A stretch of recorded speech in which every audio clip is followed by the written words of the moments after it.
Okay, hello, good evening. Let's start the news at 7. Good evening to you. Thank you for rolling in. I'm very happy to have you all here, but I wish there were thousands more. But anyway, thank you very much.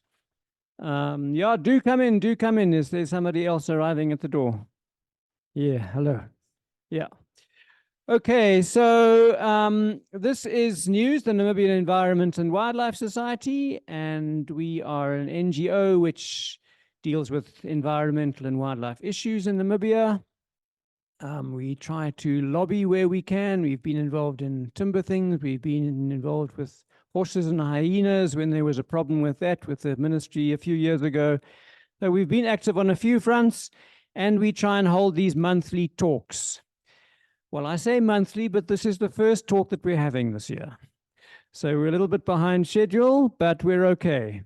So we have these talks once a month on various environmental issues. And so we're also broadcasting on Zoom. And is there anybody out there? Okay.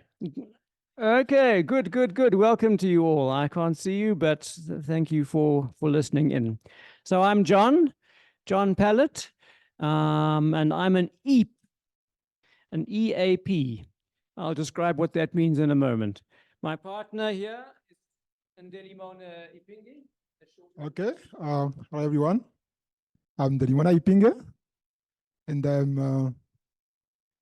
I'm the man behind all the data that you can see on the EIA Tracker. Okay, indeed. So we're going to be sharing this presentation, but I'll start off. Okay, so EIA, EAP, EIS, NCE, all of these acronyms that we have. Let's just go through them slowly. So do we all know what EIAs are? Okay, I was kind of assuming so, but just to make sure, environmental impact assessments, okay? And when I say that I am an EAP, I'm an environmental assessment practitioner, an EAP, okay? And so we're talking about the EIA Tracker tonight, and that's a little program that we've devised. So, oh, I pressed the wrong button already. Sorry, I'm supposed to press the light. So it's the EIA Tracker. We are doing this for news. I'm a member of news. I'm on the committee, and Iipinge is also in news. And we're doing this with the NCE, the Namibian Chamber of Environment. Okay, so we're all jointly involved in this venture.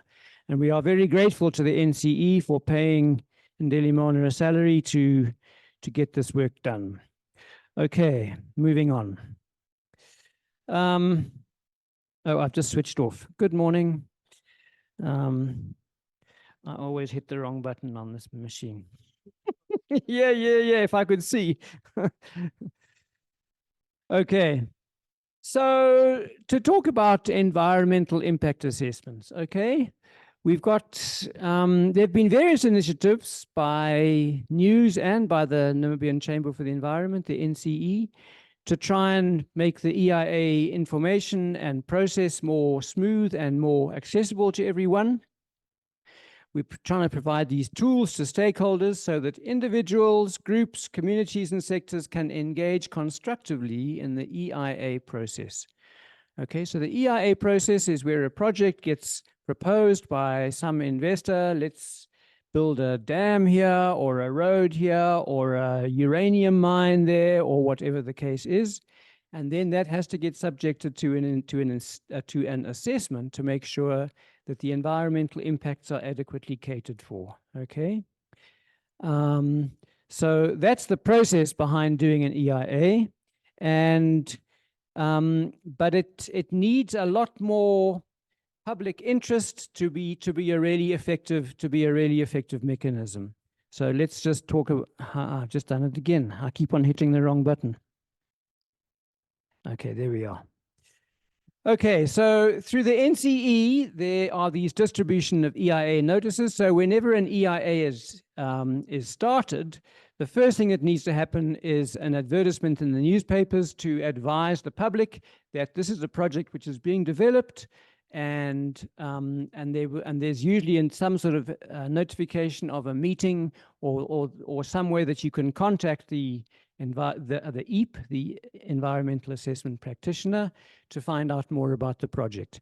Okay, but these newspaper adverts are, I must press the right button now, are in the newspapers, and they're often in small little pokey places. But what the NCE does is track down all of those advertisements and cut them out and scan them and send them out to a large group of interested people who are connected to the NCE. So if you want to get those notices, you just have to send an email to the NCE. You can Google their address and the contact person there, and they will put you on the list for receiving those notices. Okay. Secondly, there have been quite a lot of incidents in the last year or so where exclusive prospecting licenses have been granted, and these geological exploration companies move onto somebody's land and start using water and drilling and all kinds of things. And the farmers have been concerned about, well, where are their rights? What rights do the farmers have to protect themselves from any damage that these things might do?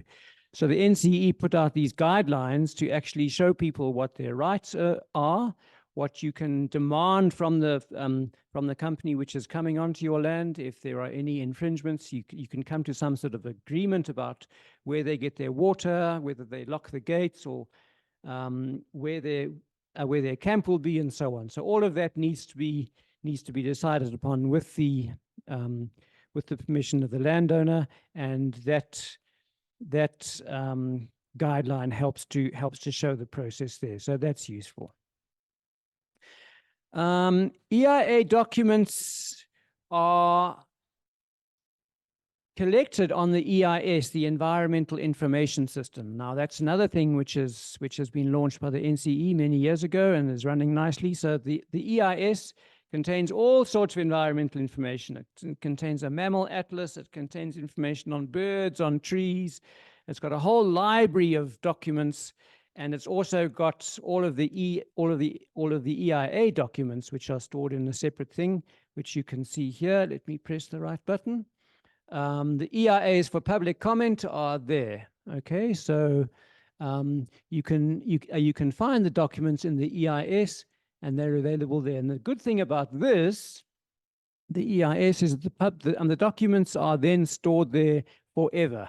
Okay, they're in the public domain, and they are there for the rest of eternity, essentially. Okay, whereas if you look on the DEA website, and the ministry's website, the documents that they have there are only there for about 3 weeks for the period that comments are invited from the public, and then they take them off there. So NCE thought it was really important to make these documents permanently available.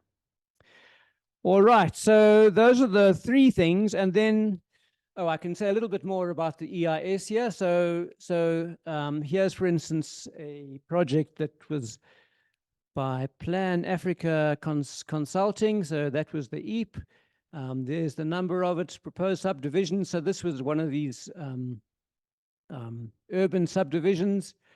And there are the various EIA reports that are available. So the environmental scoping report, the environmental management plan, the municipal letter which grants them permission to do this work, proof of consultation where they show who the various parties that they've consulted, and so on. So all of these things are then available on the EIS for anybody to look at if they want to. Okay. And then finally, we come to the last thing, which is the EIA Tracker, which is what we're talking about tonight. Okay, so the tracker is a web-based thing, and we'll be delving into it now. So there are these various things which help people get EIA information and access it, but we really felt that there was a need to make EIA information more easily available.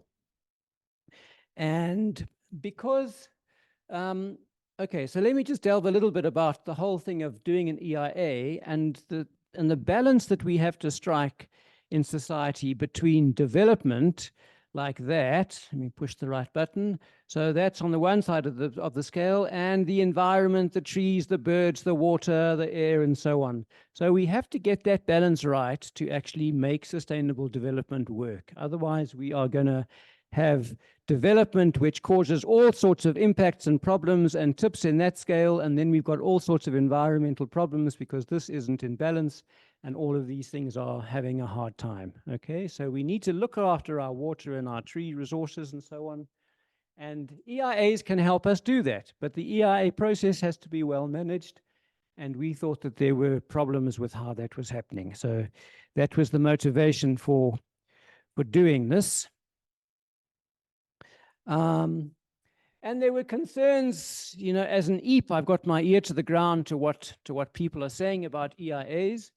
Valid concerns about the effectiveness of the EIA process and decisions which are made by the DEA. So that's another acronym for you to remember, Department of Environmental Affairs in the Ministry of Environment. And they administer all EIAs. And so there are concerns there about how the process is. It's an extremely slow and cumbersome process without due attention to the really important issues we were finding. Okay, so there's a lot of admin, but not a lot of really constructive input. And that was leading to the fact that public trust in the EIA process is getting low. Many complaints and protests occurring after development projects have been given the green light. So once you do an EIA, you're granted an environmental clearance certificate, an ECC, and people felt that I've heard so often people say mining always wins. So you go out there with an EPL, you do your EIA, you do a bit of public consultation, and no matter what kind of concerns get raised or what issues around, you can't use that water, or you've got to be careful about the groundwater in this area, mining just goes ahead anyway. Okay, so there are always those things, and people think that wherever there's big money in a development project, that speaks louder than the concerns for the environment. So there was a lot of grumblings about how the EIA process was being managed, and that led to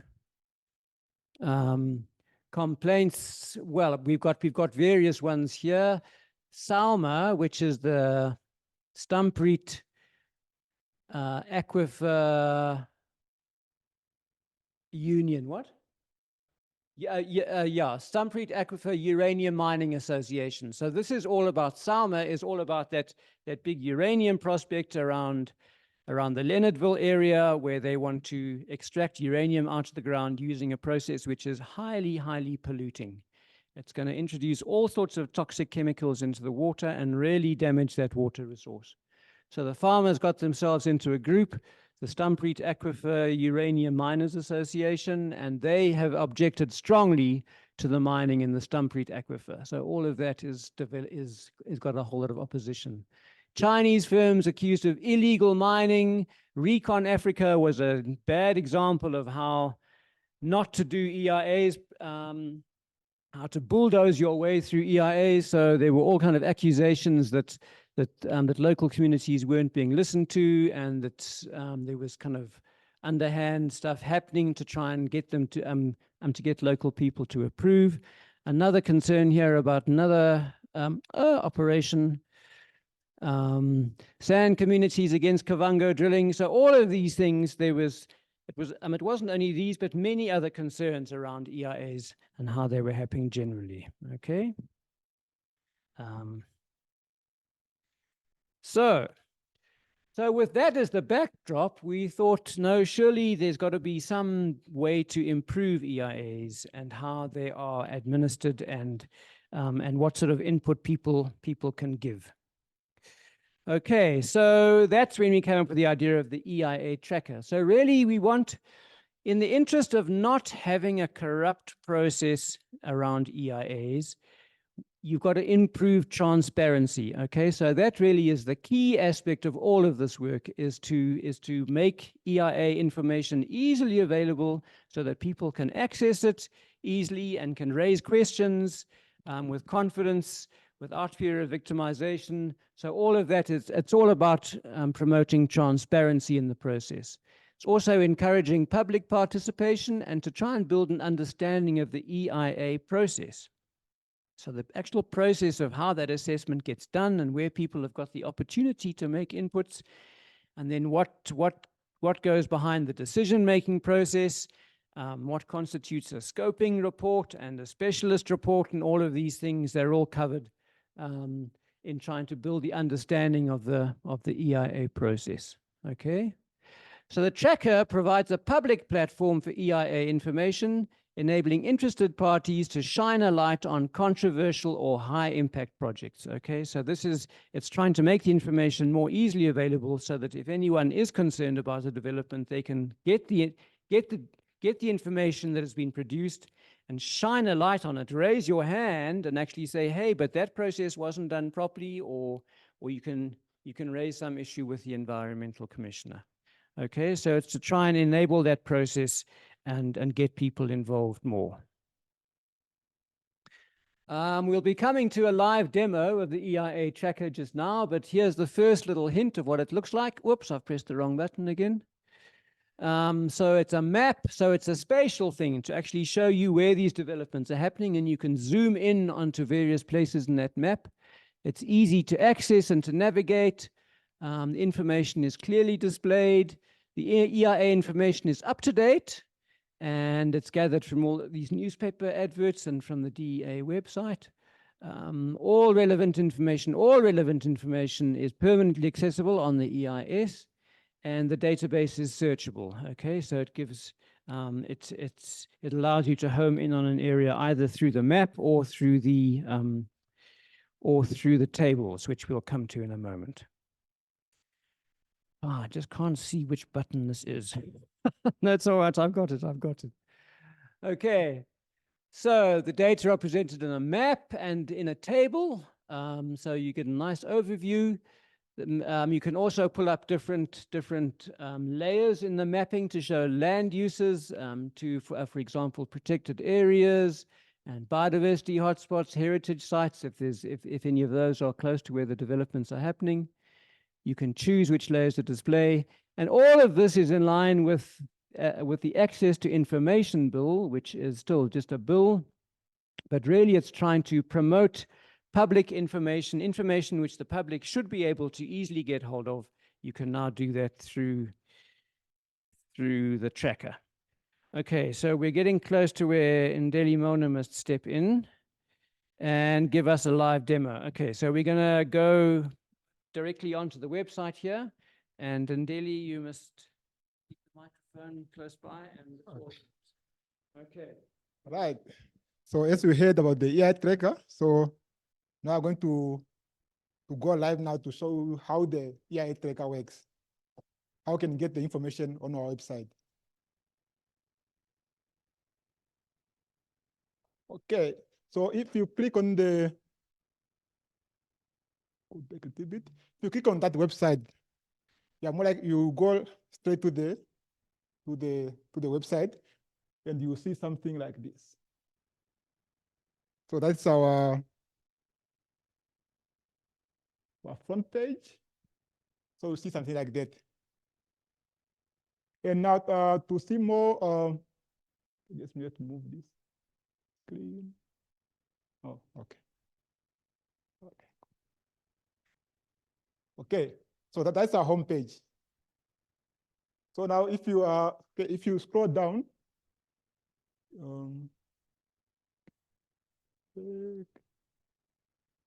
okay, here we are.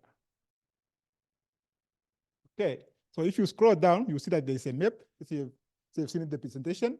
So it's a map which shows you all the EIAs that are happening in the country, and then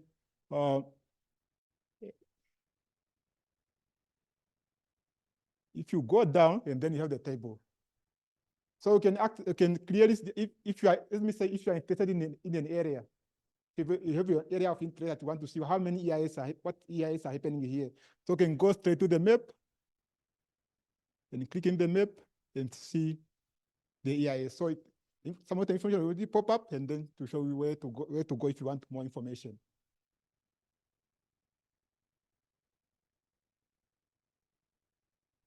Okay, so as we heard from the presentation, so our website is searchable and easy to use. So we have different categories. Here we have you can search by the deadline. We can also search by the main category, or we can search by the status or by the risk rating. I will talk more about the risk rating just in a few minutes. Or we can search by the internal EIA numbers. So we give these EIA numbers. So let me say if you are following your project, so we can clearly just note your number. So you don't need to go anywhere. They just search by the number of your EIA, for the EIA of your interest. Yeah, okay. Also search by any text in the project, or by the EIP name, or by the property name. Okay. For example, let's search about what EIA. I know you guys are doing EIA. There's someone doing EIAs here. So can you give me an of an EIA that have been done, been submitted to the EIA Tracker? So I guess search for it.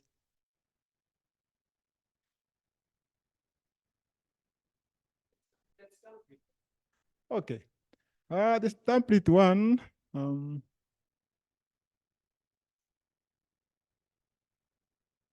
Okay, let's see. Can find template.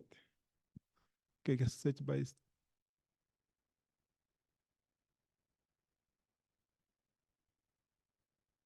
Hope I spell it well. That's correct spelling? Yeah. Okay. And so we have, I don't know if it's already past the deadline for inputs. So I have to go to, I have to put any, and then all the category I put in. Okay, let's see if I find something here. Seems like there is something down. No. Okay. Okay. Okay. Okay, any example for an EIA?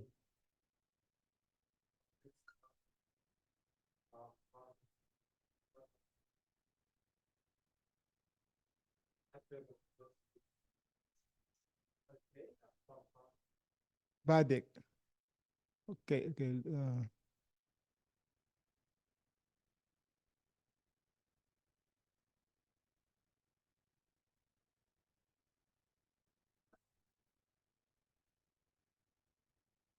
That's correct spelling. Okay. Let's see if we find something. Seems like we find something. There's one EIA here. Okay.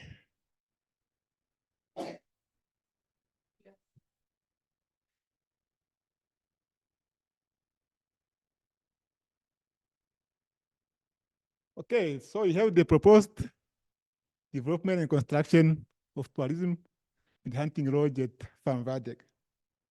So if you want to see more information about this for this project, we can see that you just find it by searching the name. So you can either go to the full page here, or you can just scroll down and go to the table. And then you can see here there's a column for see more details or see full details. So if you click in the link, it will take you further to see more information. Okay, so let's see what we have here. See how much information do we have. And you can see we gave it number 57. So in future, if you want to search for it, they just go to number 57. It will take you there. So if you click in here, okay, so we have a full page. So we have the documents for this project, which are available on the EIS. So if you click here again, it will take you to where the documents are. And also we have all these sources. So you can either click here, this is another link, this is a link. This one is the link to the EIS, and this is the link to the MEFT website, and this is the link to the ECC website. So if you click on those links, it will take you to more information about the project. Okay, let's go to the Ministry website. Let's see what we have.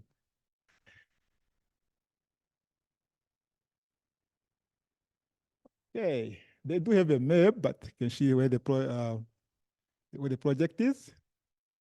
And then they have more information. Oh, and it was approved. That's one thing about the AI Tracker. So if you try to find this project by just searching on the ministry website, you might not find it. But from the AI Tracker, we keep that link so that in future, if you want to see if your project is approved, just go straight to the website and it will take you to the ministry website. You can see it was approved.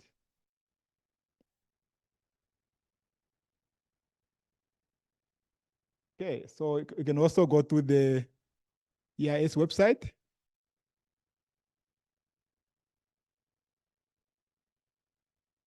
And then we have all the information and all the documents are, you see them there.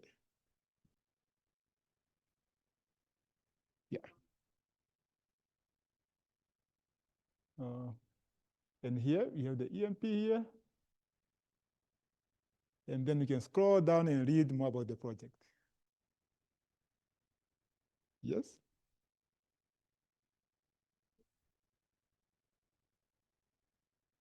Okay. Here.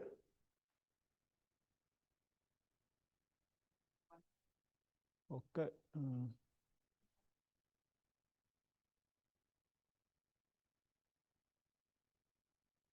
Yeah, here the map.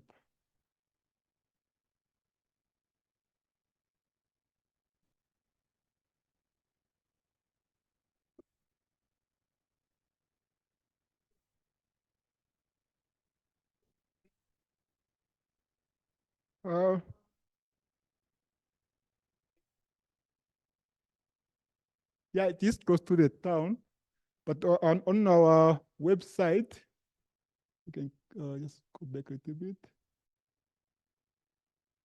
We do have some layers, but not for the city of Windhoek. Yeah, actually you have the layers for like, yeah, so that.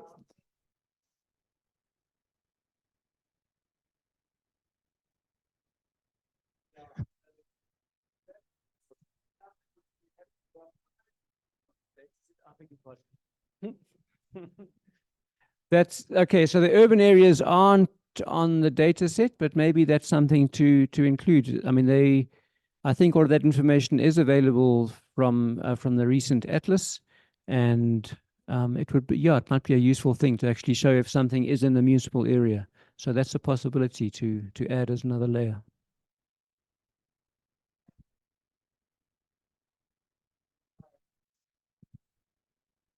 Okay, so the question there was just a comment that it's the Windhoek urban area is large. It's kind of extends up to 50 kilometers radius around the center of the city. So it's quite likely that Waldeck example that we chose was actually within the municipal area. But that's, yeah, we haven't got that layer on the EIA, on the tracker.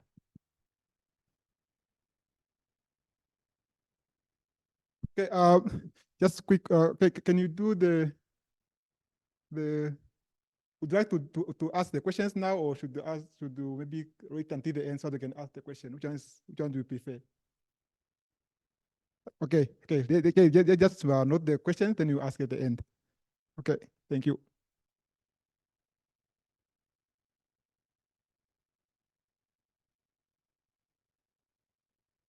Okay, so you see the example of how you can search about your project on our website. And there's something here on the map. You have all the layers here. So you can click to can click on all those layers so they can be displayed, so that you can see which EIA is covered. I mean, which EIA is happening maybe in the Ramsar side, or in a protected area, or yeah, in the national park. So you just minimize them for now, because otherwise the whole map will be overcrowded. So just minimize them so that it's you, the user, that can take them if you want to see the layers.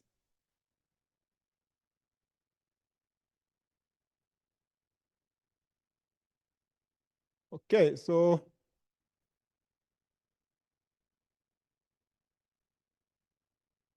Okay, one thing I talk about the risk rating. So we rate this EIA project. We give them our own rating, like A being the high risk, and then C being the low risk. So for now, I'm going to talk more about how we rate them. Yeah, I mean, on how we come up with those raters, how we come up with the A, which ones falls at the B and which ones falls at the C. So I'll talk more about it just soon. So unless we have, okay, I said, okay, so you have the questions, okay. So before we waste time, so let's go to,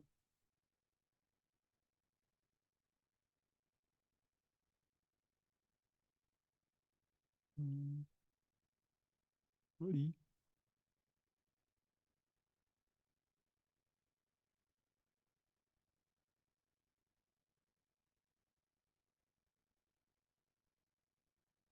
Oh, I think I went, wow, okay.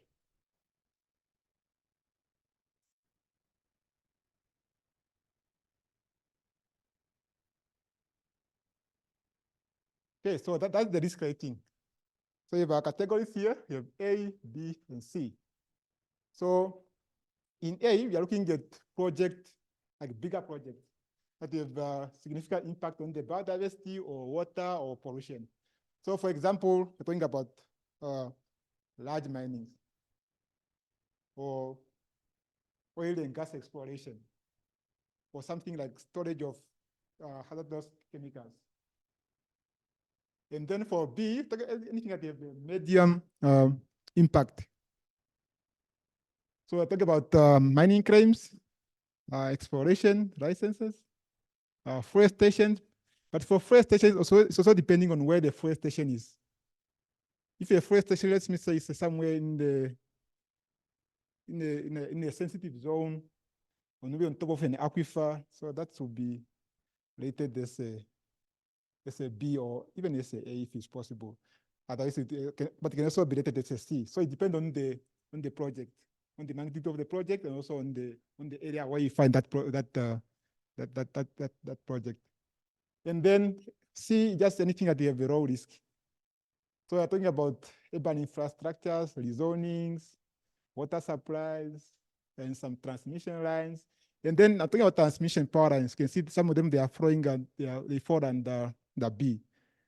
So because we have long transmission lines, then you have the short ones. So if you have the short ones, they are more likely to have a low impact. Then the long ones, they have high impacts, especially on beds. So yeah, that's why you rate them as B. And then, but the short one, you're more likely to find them rated C. So yeah, that's how we give those ratings. So we started this EIA trackers from last year. It was in May. Yeah, 1st of May. So that was the EIA trackers. And then you find some interesting facts, some interesting data that's worth looking at. So one of the findings is that many EIPs ignore stakeholders' request to register and fail to send the background information document. Yeah, I also register. I always request to be registered as an interested party, but not every time I get a straightforward answer, or sometimes have to fight. Yeah, but it's that's not how it's supposed to be. Like if any member of the public which is stated of the project supposed to receive the background information document, and if any that member request for it, supposed to be sent. Okay, in some cases, the BIDs are not prepared at all. You can keep on asking for the BID, but they just wait. But the deadline for the interested people's input so already passed, and you still haven't received the BID. So where are you supposed to get more information about the project? If you don't have any document available, or is that because it wasn't sent to me because I'm doing EIA Tracker? I don't know, but that's some of the findings. But I can tell it had been improved since started with the EIA trackers. Advertisement in some inconspicuous places intended to hide from public view. I sense the modesty advert in those newspapers that even if I put on my lens, I cannot see those adverts. Input from stakeholders are not included in EIA report. Yeah, that's something that they have been seeing. Like that, and this is what one of the main problem that the public will end up protesting about the project, because what they said during consultation was not included in the report. That's a big problem.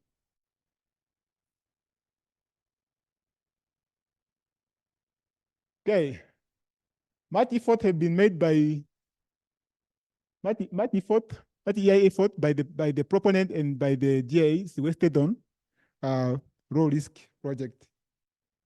This just to see. Look at the A-rated project. Just 4%. And then you have the low risk and the medium risk. So we had the meeting with the DEA, with DEA, and then we talked to them about this, how this low risk project, they were supposed to spend more time. They're just supposed to supposed to have something like a check sheet or something, just have to tick to say if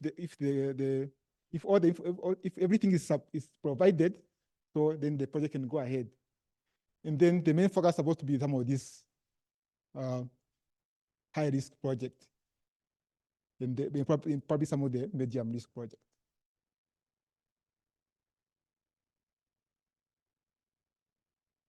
Then just some interesting data. Like I said, we have some interesting data. Just we are like we have, like I said, we have categories of, we categorize these EIAs into either like urban infrastructure, tourism, agriculture, energy, geological exploration. Even if we have some projects which fall in more than 2 categories. So you can see like most of the EIA that are happening, you can see mining and geological exploration. Then you have urban infrastructure. So those are the ones that like there are more EIAs happening on those categories. And just because this mining also includes sand mining, so that's not just diamond or uranium, it also includes sand mining, so that you classify it as mining as well. Yeah. Yeah, so that's some of the interested data that we have from the EIA trackers, and you can do more with those. You can find more data on our website.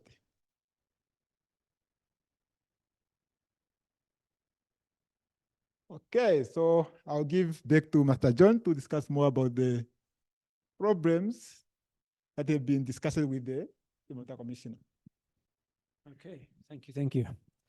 So, yeah, I mean, we're not doing this work kind of behind the DEA's back. We've been fully open about it with the ministry, and we've told them that we are developing the tracker, and we showed them what the tracker can do, and in about October last year. So we've been busy with this for just short of a year. We started in May last year, and then we had a meeting with the commissioner in October last year to discuss these various findings, because a lot of, as Ndeli has just showed, about half of the EIAs that are done, and a lot of effort gets spent, are completely inconsequential projects. They are small, trivial things like urban expansions or sand mining or some little things which hardly cause significant environmental impacts.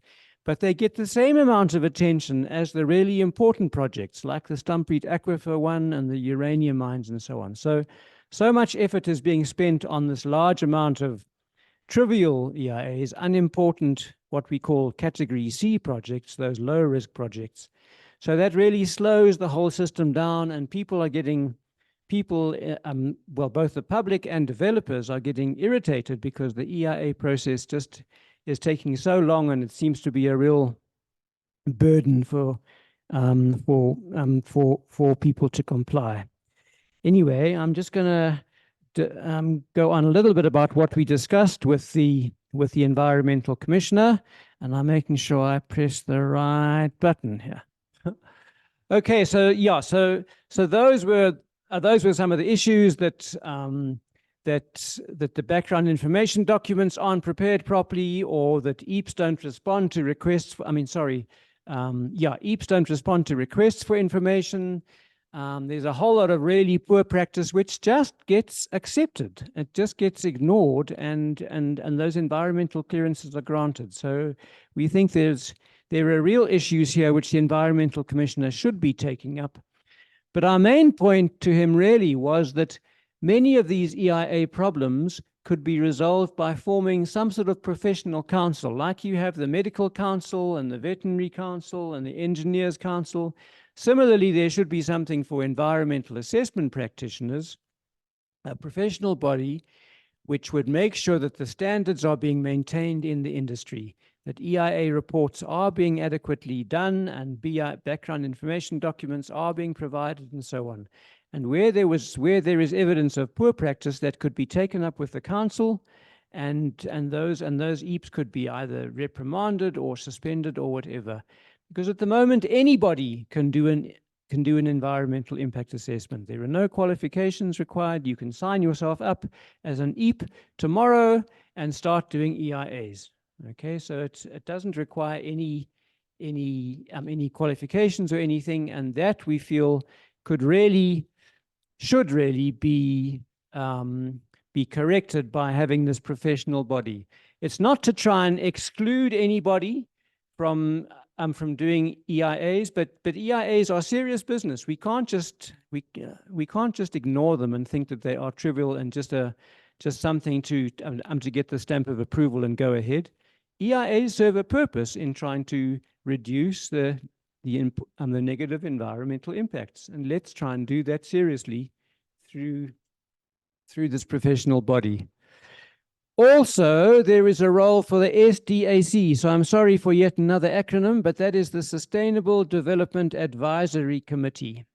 So that is a ministerial committee, well, a committee which advises the minister, committee made up of various government representatives and NGOs and people involved in the environmental sector to advise the minister on controversial projects. And so projects like the phosphate mining, for instance, could be discussed through the SDAC, because there was a lot of back and forth, and eventually the minister stepped in and put a ban on the phosphate mining. So those kind of issues where there's a lot of public emotion around the thing, as well as some good data, that should actually be taken up by this SDAC, the Sustainable Development Advisory Committee, where you've got these various interests involved, and experts who could advise the minister on what is the best approach to be taken. That would also absolve the commissioner of any accusations of corruption, because there's a lot of feeling that the whole EIA process is corrupt. You just have to pay some money underhand to the clerk who looks at the EIA report, and your EIA will get approved.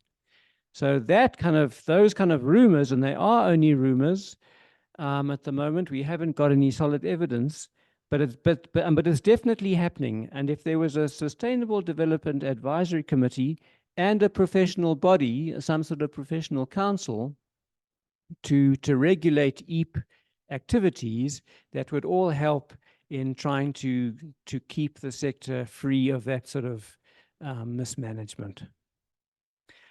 Okay, so we're coming to the end of what we've got to tell you about the tracker.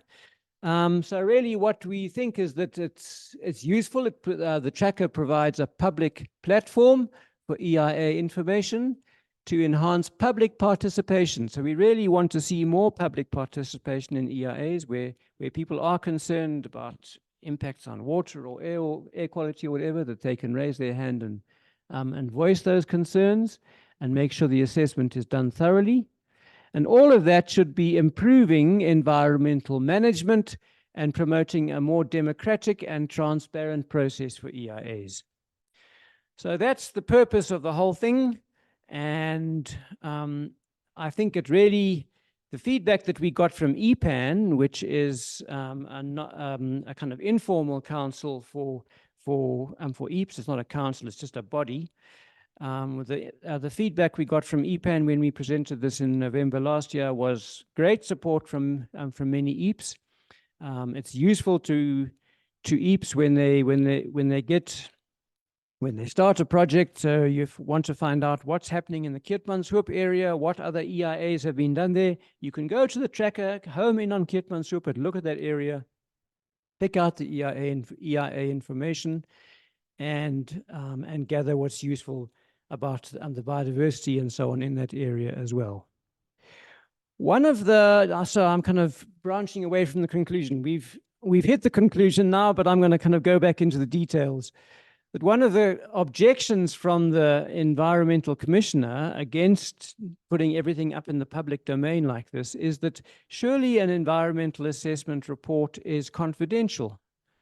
And our response to that is absolutely not. That EIA report is in the public domain. It should be in the public domain, and it should always be in the public domain. The author of that should know that this information is going to go out there and can be available to anybody who wants to look at what are the environmental impacts of a development project. So to try and restrict the EIA tracker on that, based on that argument that, well, it's infringing on people's confidentiality, we just said absolutely not. We've got legal advice on this that will not stand up in a court of law. Once the information is available on the DEA website, which it has to be for 3 weeks, the ministry puts the information there themselves. It's in the public domain, and once something is in the public domain, even for a day, it is out there forever. So we put it onto the EIS and we keep it in the EIA tracker, and it's there for everyone to see forever. And that's the way it should be. The environment belongs to everyone. It can't be restricted by somebody saying, no, that's my area. I'm not allowing you to know what happens there. Okay. So there we are. That's the EIA tracker for you. And I think Ndeli has really put in a lot of work on this thing. He's the guy in the engine room. He gathers all the information from the EIA advertisements and sticks it all into the database. He's extremely thorough and accurate and robust in doing that. So the EIA tracker is accurate and a really good source of information. So thank you, Ndeli, for making it such a success so far. But yeah, let's hear some feedback from the rest of the crowd. I think we're finished now. We've finished what we want to say, but we're open to questions. And are there any questions from the Zoom crowd? Or if you do have things to ask, I think you must just type them into the chat. And we're happy to take questions. So let's have some lights, please, Hilda Marie.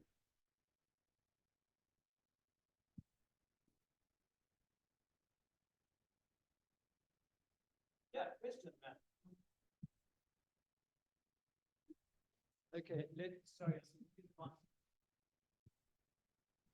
Yeah. Can you perhaps explain a little bit more this low impact of urbanization, zoning? What can just give me more impression about what is that? Because it's under low impact. And why? Okay. The way you say low impact, it sounds like you don't think it's a low impact. Okay. So I get where you're coming from. So urbanization, the growth of urban areas, is something which is of concern. But when we rate each EIA, so if there's a zoning for some area to be rezoned as a business area or something, that actually is a very trivial land use change. Okay, so so what we're rating is that, and not the much bigger issue, which is the rapid expansion of urban areas, which I agree is an issue, just because it's taking up more and more area, and often often cities are connected with a lot of water pollution and so on. So there are issues around urbanization, but the low rating refers to the EIA that is being advertised there, not to the overall problem of urbanization. Okay. Yeah. Questions? There we are. Are you the?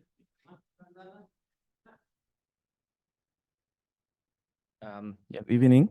My question is actually, I just want to understand how you came up with the rating.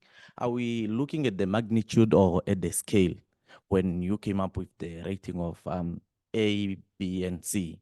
What really transpired, and is it magnitude, scale, or how is it all about?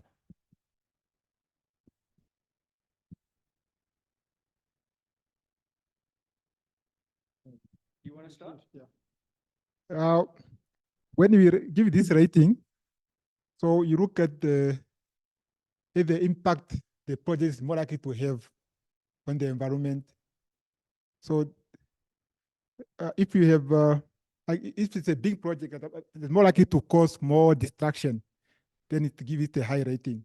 But if it cause less distraction to the environment, then you give it the low rating.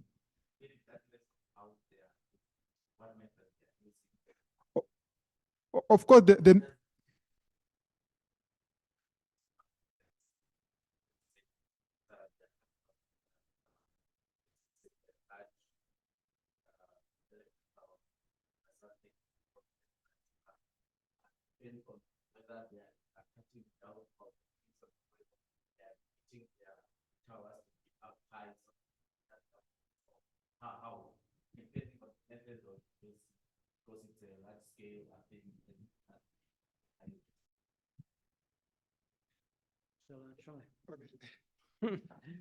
Okay, so the question here is, how do we arrive at the risk rating? And the examples you were giving, sorry, I'm just saying this for the benefit of the online people, is so if something like a power line is large and involves a lot of tree cutting, and is there any consideration of the kind of mitigation? Is that what you're asking? What sort of actions are taking to? Okay, so the risk rating is very much just a first approximation of what are the environmental risks. Okay, so if it involves high risks to water resources, or if there's some sort of pollution problem, or if there's something around risks, health and safety risks to people, or to the biodiversity in general, then we give that an approximation of our own. So something that is low risk is in an area which is already brownfield, so it's already very degraded. There's not any highly important biodiversity in that area. There's not great risks in terms of air or water pollution or any kind of health risks. Okay, so those kind of things would get a C. B are those things which are kind of medium level risk, and A are those things which would be considered to be high risk. It is a very broad approximation. It's not trying to give the final judgment on the thing, but it's just to give an idea, to try and focus people's attention. This is a project with environmental and social risks, high risks or medium risks or low risks. Okay, so it's a bit rough and ready. We're not saying that it's the best thing ever, but it does give us an idea of, and I think it's important for the department of environmental affairs to get an idea of the overall, yeah, the risk. I can't find another word for that, but essentially the impacts. Yeah. Okay, ma'am, you've got your hand up. Do you wanna? I'll come to you.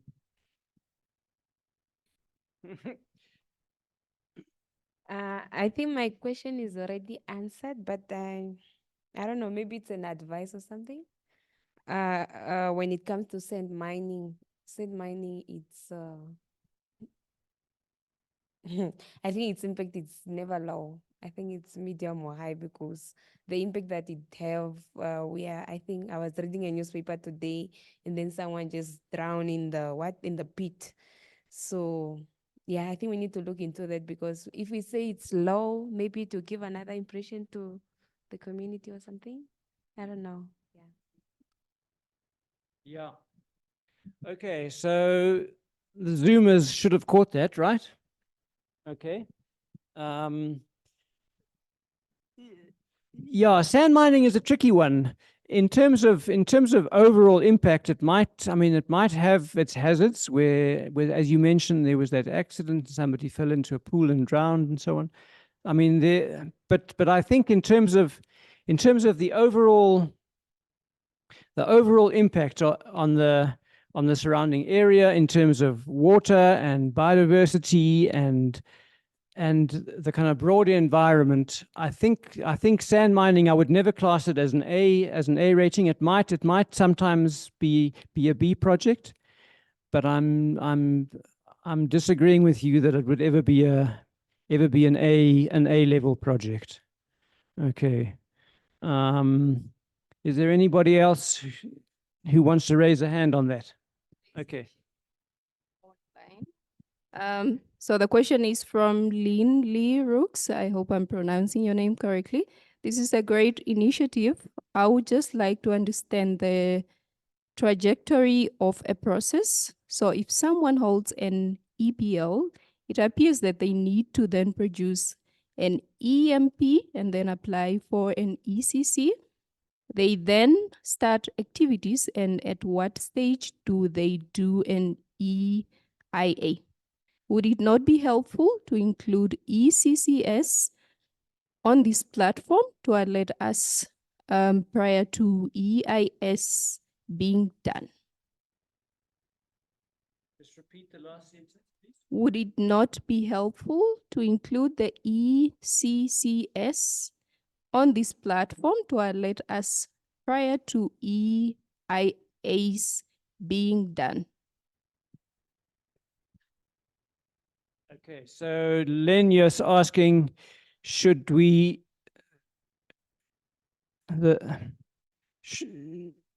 should we show the ECC? I mean, the ECC, the environmental compliance, the environmental clearance certificate is granted at the end of the EIA. So the EIA process is the steps that are taken to get the environmental clearance certificate, the ECC. Okay, so the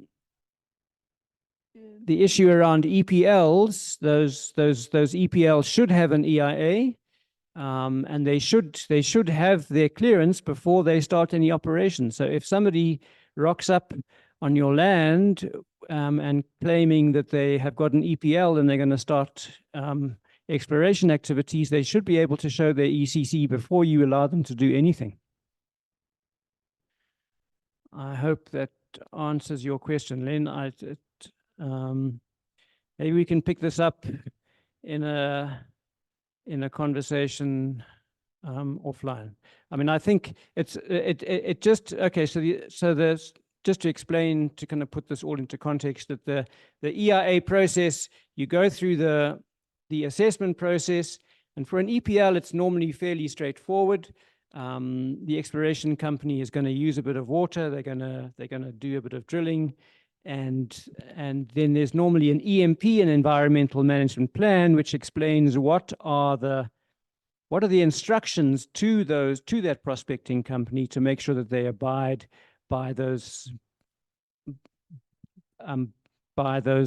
agreements on the use of the water and the gates and so on. So all of that should be stipulated in the EMP, and the exploration geologist who rocks up must have that EMP and the environmental clearance before they're allowed to do anything. Okay. Is there a response? Follow-up question, kind of. And should they have done an EIA before they get an ECC? Yes. Yes, that's the whole point. That an EIA is the process that you run before you get your ECC. So the EIA there should have been a bit of public consultation. There should have been some assessment of what the area contains, and if there are people in the area, what the biodiversity is like, and what the risks are to those features, which then informs what you write in the EMP. So there's got to be care not to overuse the water and not to mess with any water points which you might have, etc., etc. So all of that is stipulated in the EMP, and all of that then goes to the DEA for the granting of the environmental clearance certificate, the ECC.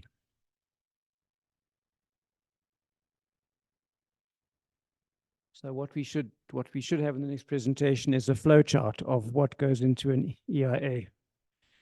Okay. All right. Yes, madam.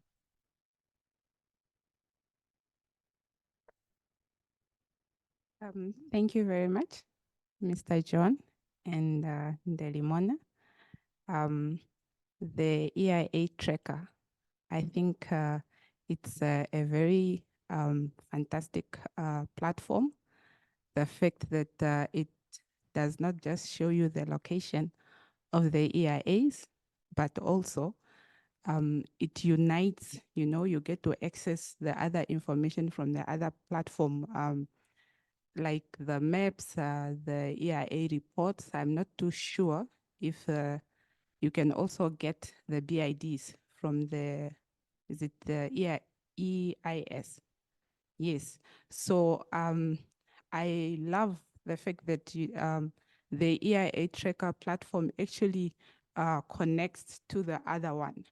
So, and I am glad that I came here today because I actually received some form of training when you were giving a live demo.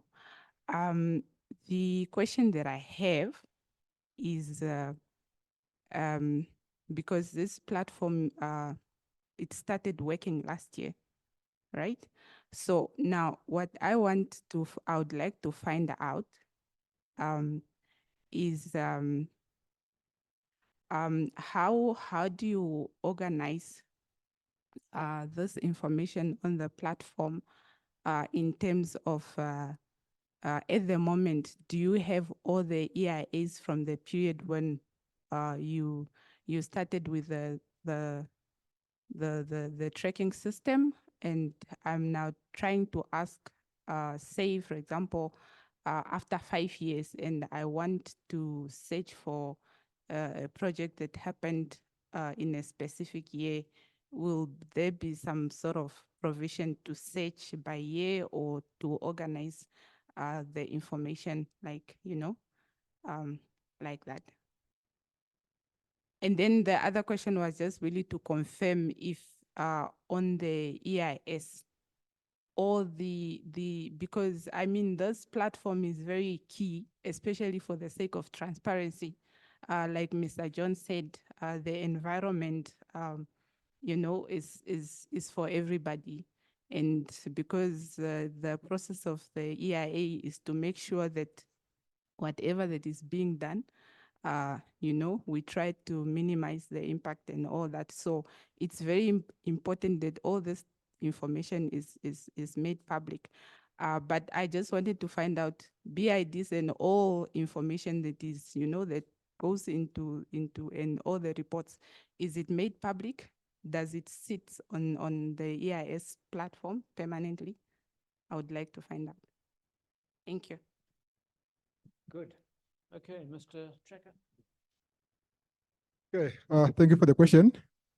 So your first question asked if we have all the EIS from the time we started.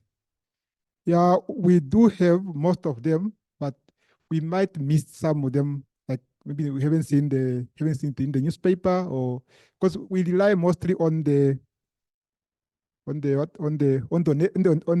notice sent from NCE. That's where you relied heavily. So we might have missed. If they miss some, we might also have missed some. But I think we have most of them. But that's not a big problem, because if we miss some, by the time it's uploaded on the on the ministry website, then we'll still pick it up. So we want to completely miss it out. So if it misses it out on the advert, then you, by the time it will upload it on the ministry website, then you pick it up. Okay. Okay. The second question I asked about if you have all the documents on the EIS. So the EIS actually is where we put all the documents. So even the document I get from the EIPs, I still have to send them so they can be uploaded on the EIS, so they remain there permanently. So as long as you keep the link to where the documents are, so you can see the link from the tracker, so then it will take you to the EIS where the documents are. Yes. I hope I answered your question. Okay. Okay, so I think what you were also asking was, have we got EIAs from previous years?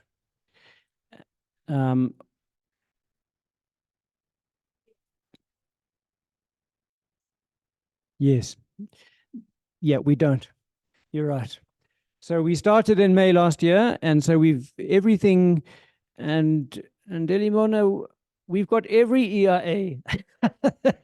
So if we miss an advert, then as you say, we pick it up in the DEA website. So we've definitely recorded every EIA that was done since May last year in Namibia.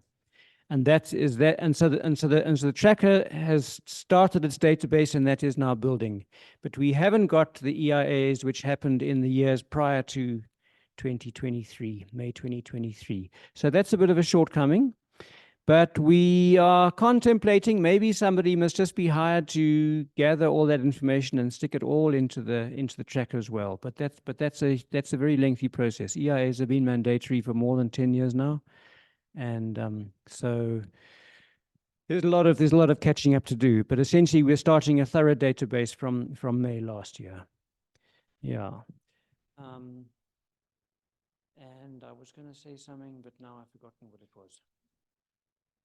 It'll come to me at 3 o'clock in the morning. Yeah.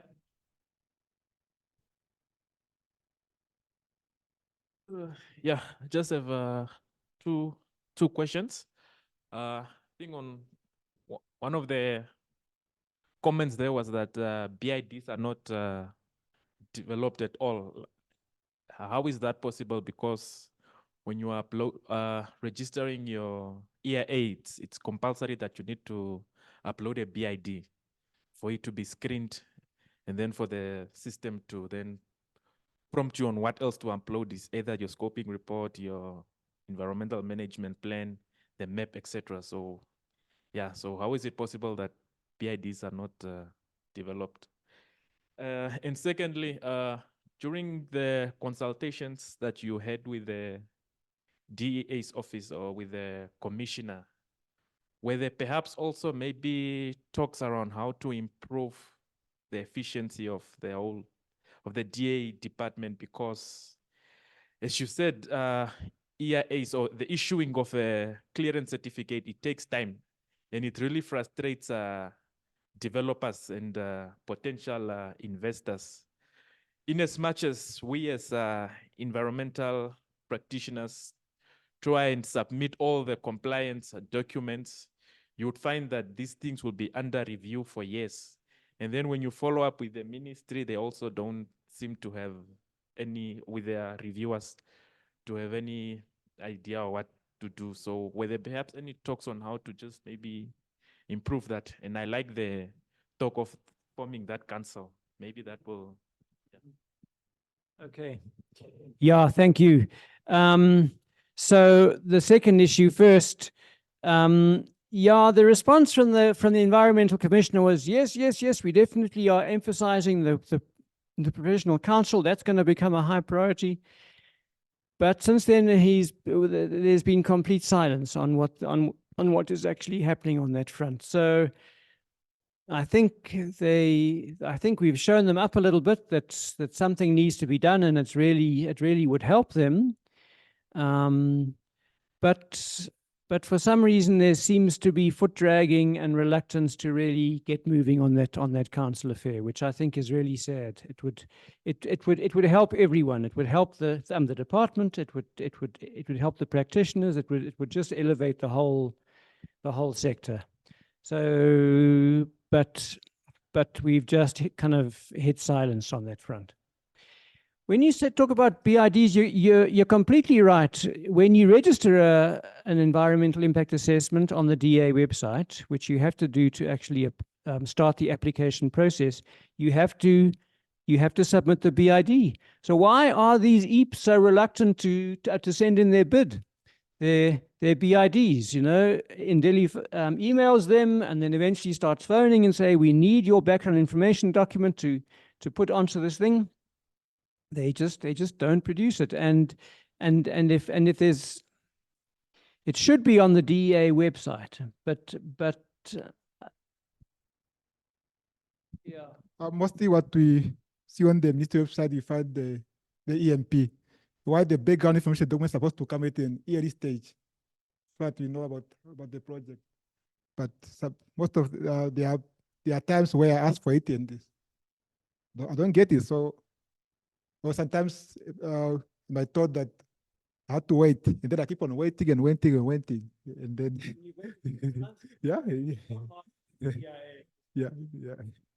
And in fact, it shows up the shortcoming of the system that those BIDs are a requirement, but they simply aren't produced, and still the ECC is granted, even though that hasn't been complied with.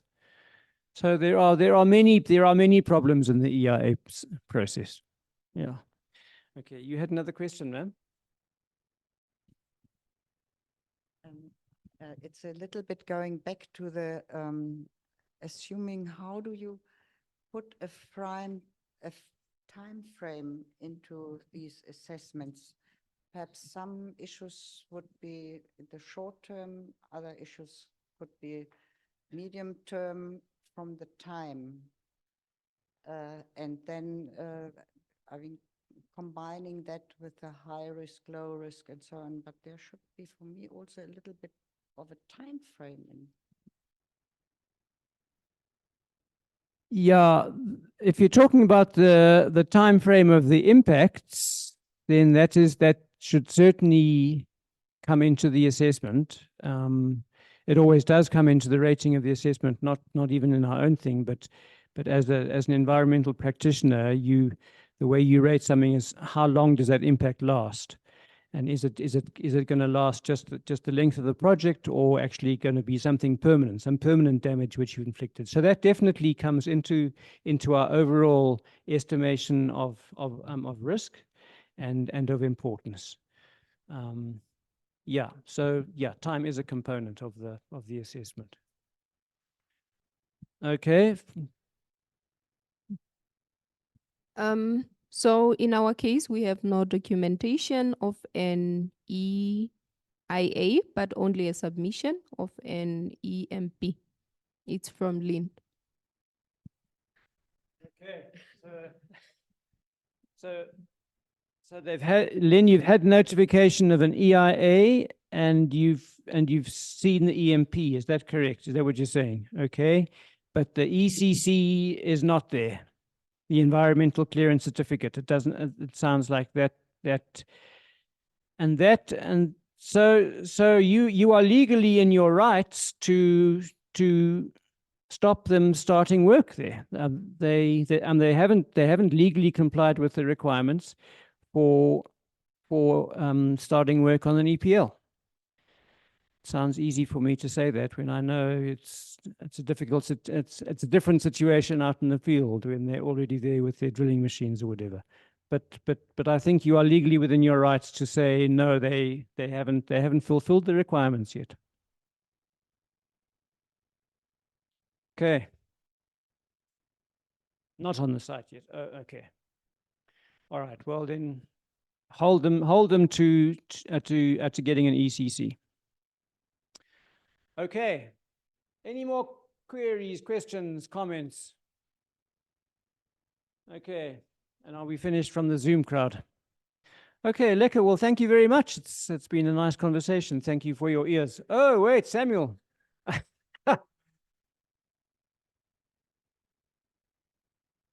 Okay, yeah.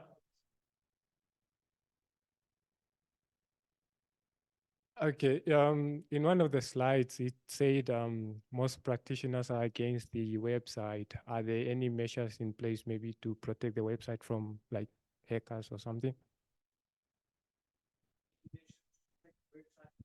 From hackers. IT people. Yeah, I think this question was asked when we were still discussing about this, about on the website. But the feedback we get from the developer said is you're using a medium or high, like we are kind of protected. Yeah, there is protection. So we are using Paratus net. Yeah, yeah. So we are kind of like we are protected. Yeah.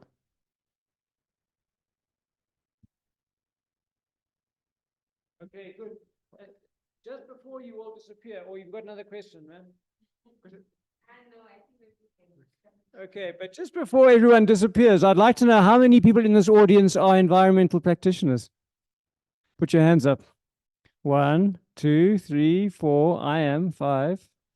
Okay, so yeah, good. All right, no, I'm great. And so your question, you're not, are you not a practitioner, man? Yes. You asked a person, which made me think, oh, here's another practitioner, but okay. Okay. Mm-hmm. Okay, well, I'll give you the mic. Maybe you can take this message to EPEN, the management committee or something. I don't know how to say it, but